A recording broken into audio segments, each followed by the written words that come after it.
Rich and Angel Show. We want to make mention of the Fed conference. I think Food Equipment Digital Disruptors over on Facebook. If you're not part of the group, you got to get there. The industry is there. We were just at Cefesa. Talking about channel partners and how we can connect. I think the Fed conference is going to be a great place to get all channel partners in the same room. Yeah, I mean, and trying to get you guys to understand the importance of getting online and building your personal brand along with your company brand. If you're a business owner, I think it's more important than ever, especially if you're a small business and business owner like we are. It really, really opens up the door to new opportunities and to be able to connect you with your customers and be more transparent. We all want to know who we're working with. Right. I think, can we talk about the mentality of like, I don't want my competitors to know what I'm up to. Can we talk about that a little bit? Because I feel like there could be a lot of reservations like that. Let me close this a little bit. No, and that's a great point to bring up because we just talked about this. You know, I don't think anyone, listen, if you're doing business and you're doing good business and you've been around a long time, and most of the people in this industry have. Seasoned veterans. I mean, what does it matter what your competition knows about you as far as putting out video content on what your services are? We already know what your services are. As far as what your team is doing, maybe behind the scenes, we already have an idea of what they're doing behind the scenes. They're doing the same things we are, but what that opens up is conversation and maybe community. And I think there's the idea of authenticity to go with it too. Like everything that's going on in this industry, from what I've seen, very new, but it's very tried and true. Things have been tested and retested year after year in this industry. So why should we be reserved about creating stuff that shows what we're doing on the inside if these are just like tried and true methods that have just been with us for a long time? And you know, to that effect of worrying about what the competition is thinking, right? For me, you know, we are in control of our media. Right? We're in complete control. You see exactly what we want you to see. Okay? We're not sitting here acting like things are always peachy and keen here in this building or in this business.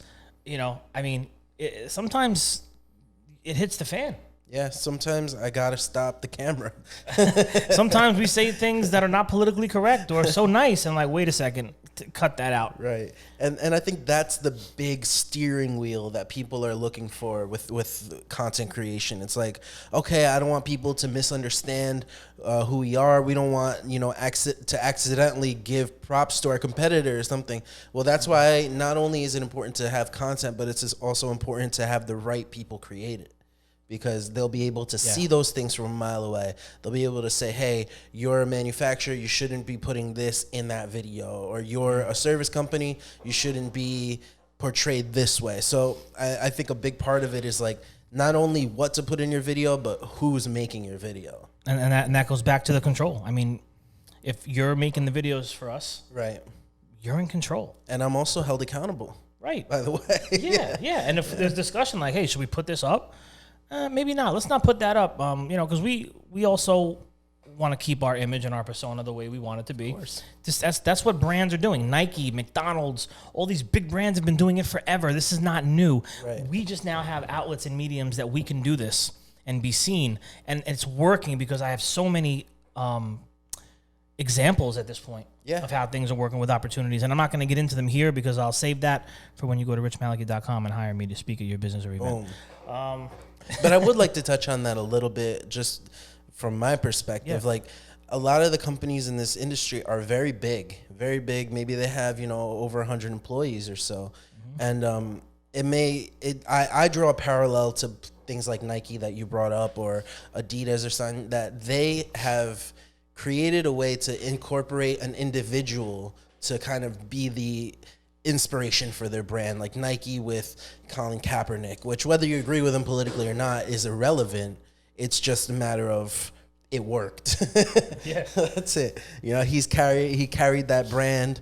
Adidas did it with Kanye for a little bit, and Nike brought on Jerry Lorenzo. Now I'm kind of a geek when it comes to that kind of stuff, so if you don't know who that is, don't feel bad. I actually don't know who that is. So he created a brand new sneaker for Nike, and it's the Fear of God sneaker. So it's That's his. It's like a high-end clothing brand called Fear of God, and they were the first high-end clothing brand to collaborate with Nike. Wow, I didn't know that. Yeah, and so it's a big deal in the fashion industry, like especially like the apparel industry. It's game changing, and this has happened in the past couple of years, where huge brands like this are talking to individuals who have a platform and saying, "Here, will you embody the principles and the values of our company?" And they're doing that, and it's working. So it's a good thing for manufacturers to look at and just be like, who can we do this with?